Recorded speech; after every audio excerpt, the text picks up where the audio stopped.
All right, which is better, the webinar or the challenge? We're going to discuss in today's Free Mama TV.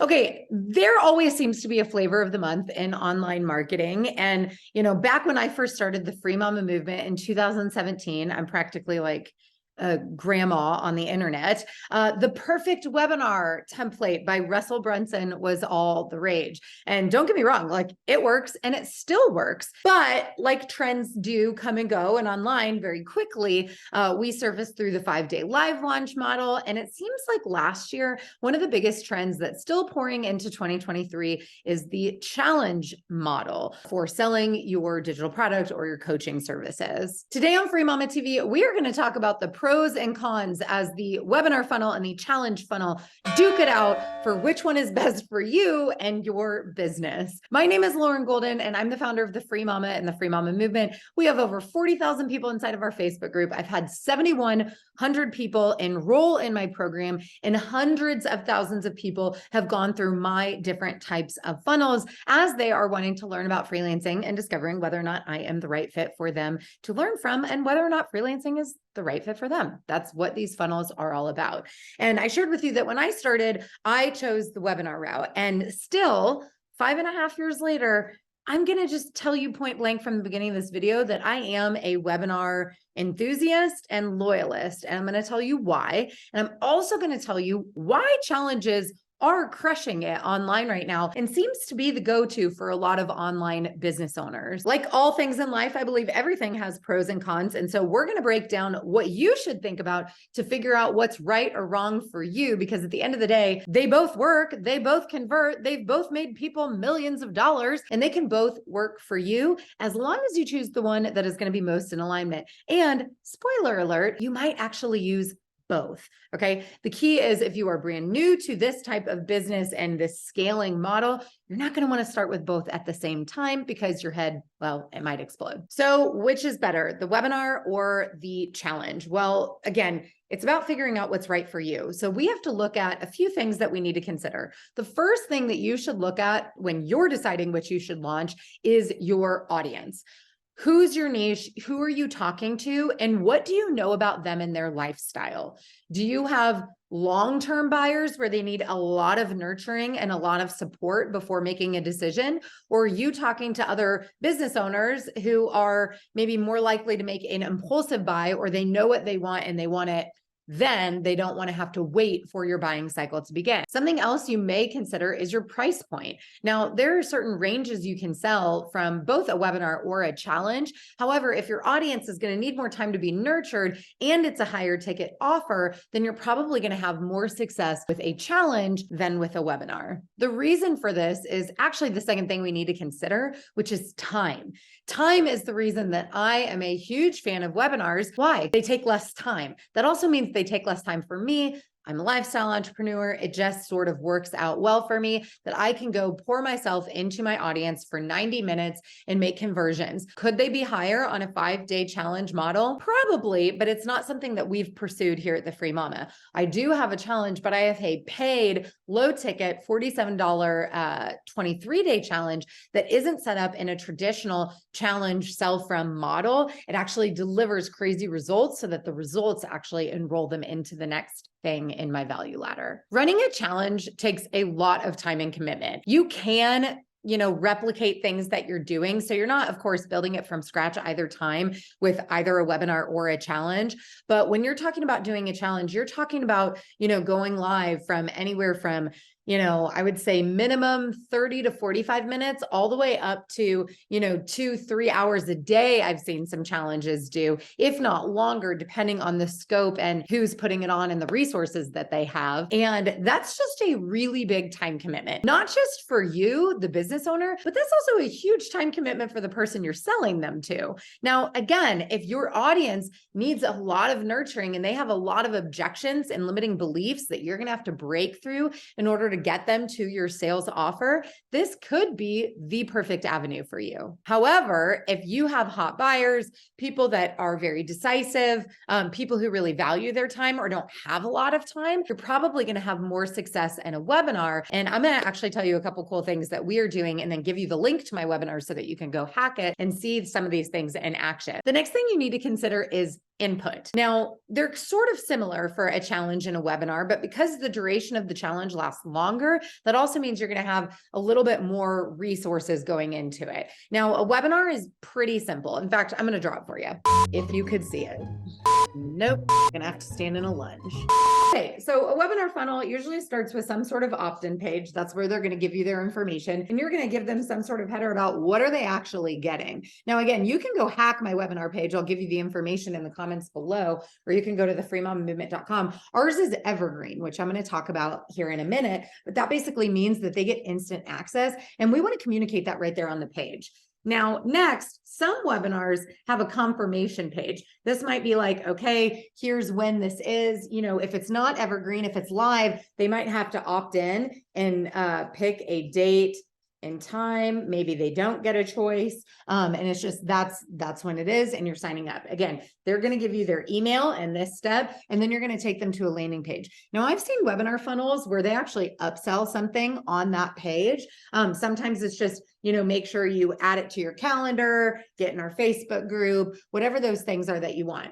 We actually scrapped this because we have an evergreen funnel, and we realized we're talking to busy moms and people's attention spans have gone down.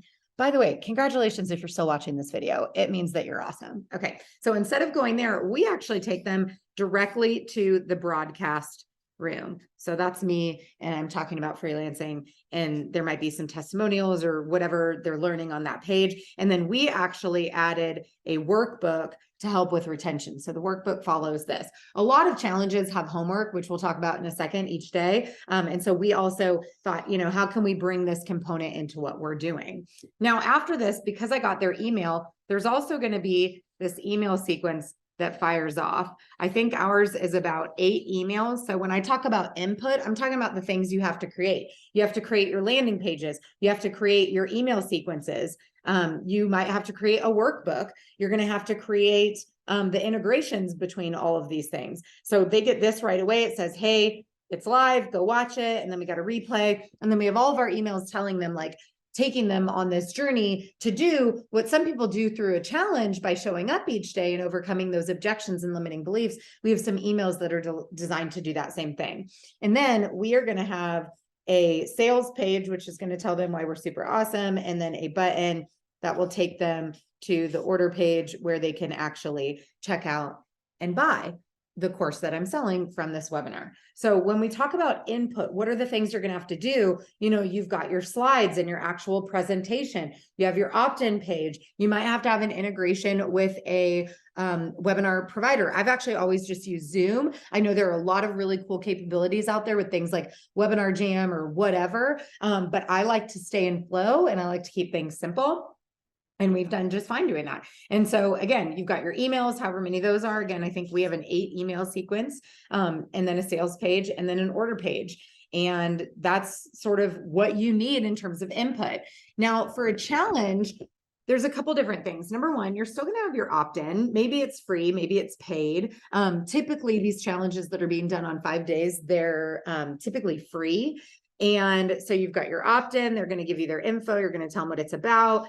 And typically in a challenge, especially when someone's running paid traffic, meaning maybe you saw it from an ad or maybe you're planning to run ads, it's going to go to typically like a VIP offer. And so this is going to be the page where you're going to have something that's paid that's going to offset your ads. So you've got you're driving traffic to your landing page, and then you've got something else to offer them. And again, this is typically not evergreen. So you're going to have your dates for your challenge, and then you're going to send them there. And then it's where are you collecting people for the challenge? Because typically challenges are done live, and because it's over the course of days, usually we're going to have some sort of Facebook group, and usually it's these VIPs that are going to get your Zoom access. So they might be there live with you on the challenge. Everybody else is going to be in a Facebook group. You're going to stream into that Facebook group. So again, these are the assets. This is the input. You need the landing page. You need your upsell offer. You might even have a bump somewhere that continues to drive the price up. This is where we're capturing the emails. So we'll talk about those as well in that sequence. But then you need to set up your Facebook group, your Zoom. And again, you're not just doing this one Zoom. Now we need it for the length of the challenge. How many days is the challenge? Is it 5? How many days can they come? Again, with the challenge, a lot of people position it as a 5-day challenge, but I'm noticing that these challenges are actually going from anywhere from 7 to 10 days with bonuses and promotions and additional speakers to make those sales on the back end. So from a bandwidth, a time perspective, you really need to think about what you are committed and capable of doing. So then we get their email. We've got to have their email sequence and that integration as well. And then again, you're going to have all of your Zoom rooms for however many days you're doing your challenge. You're going to stream into your Facebook group. You'll need someone to nurture there as well. And then much like the end of the webinar, you're going to have your offer page that's going to take to some sort of order page and checkout. And then you might have an OTO, that stands for one-time offer. That's an upsell on the back end of your offer, but that sort of depends on your funnel. So as far as input, these are sort of the things you need for both.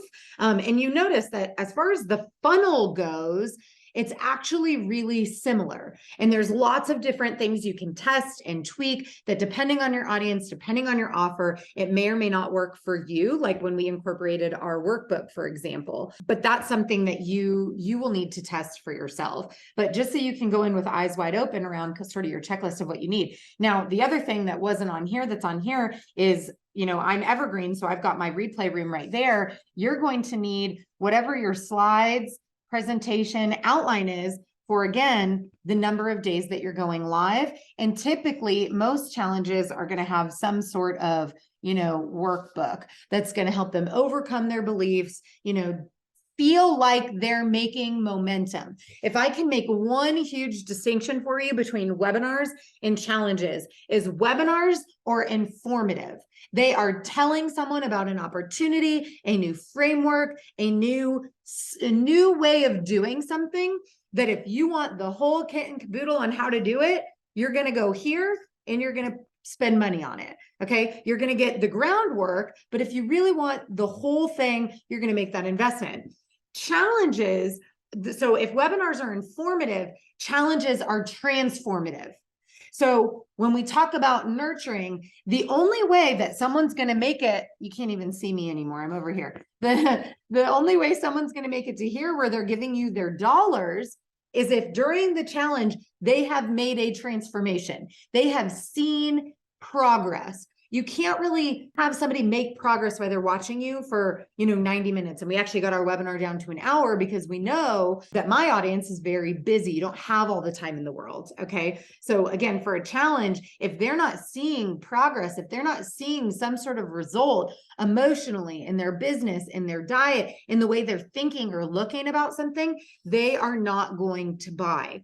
So the workbooks, the different speakers that you line up, the way you frame your challenge, it's all getting them primed for that point. So I told you that back in 2017, I learned the webinar format that we use now loosely, but at the time, pretty textbook, from the amazing Russell Brunson, who is co-founder of ClickFunnels, which is the software we use to make all of those funnels. And you can find a link in the comments down below to check out ClickFunnels and get a free trial. But the format that we really follow is kind of this 3 secrets. You've probably heard it before. Again, I sort of loosely adapt the concept now, but secret number 1, if I can write a 1, is always your vehicle. So basically, what's your way of doing things that you want them to buy into? Secret number 2 is always around breaking down internal beliefs. And secret number 3 is around breaking down external. Now, if you watch the Free Mama stuff, you'll notice that my vehicle that I'm teaching people who want to work from home and make money is freelancing,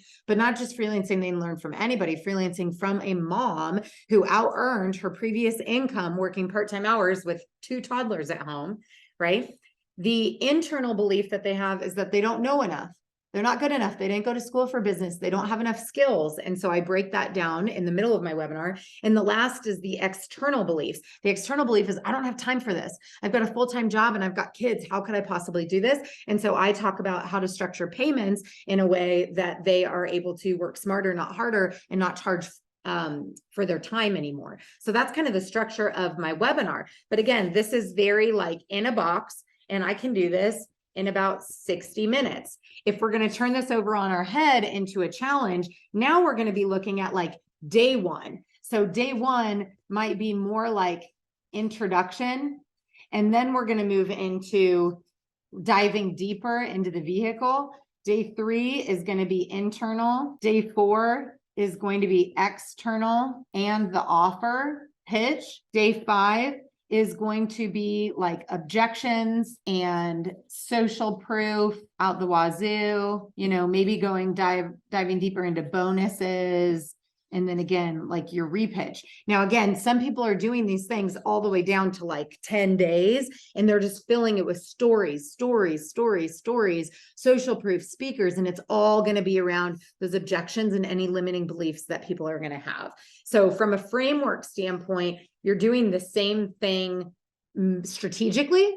You're just taking something that's 60 minutes and you're turning it into 10 days. I'm ready to wrap this up. Okay, again, the last thing you should consider is your personal goals. And, you know, for me, I run my business in part-time hours still to this day, even though I've got tons of thousands of people who are following me and so many more things that I do now than I did back when I first started freelancing. There's a couple of reasons that I'm able to do that. The first is that now I outsource and I have team. And the second is that I protect my time, and I do the first to also do the second. And so our webinar is evergreen. I know that when something is evergreen and not live, you are sacrificing some of those conversions because you're not going to make the same connections, but I'm okay with that because I want my business to support my lifestyle and not my life to just be about my business. I love showing up for you and helping you, but I also believe in designing a freedom-based business with intention. It is easier, arguably, to evergreen a webinar than it is a challenge, but I have seen it done. And I've even seen people convert free challenges into paid challenges and then make them evergreen. So again, it's about looking at all of those little nuances in the funnel, testing and tweaking for your audience. The truth is, you're not going to know all of the information until you get it going. So if I can give you one piece of advice, it's quit contemplating whether or not you should do a webinar or a challenge. Pick one, get going. Hopefully today's video was helpful for you and gave you a few things to think about. And again, check out some of those resources down below as my dogs walk around. You can hack our webinar funnel. You can even go hack our 23-day challenge funnel. Just note that it's not the same as the 5-day challenge. And you can check out a free trial of ClickFunnels. Katie, absolutely not, young lady. No, come here.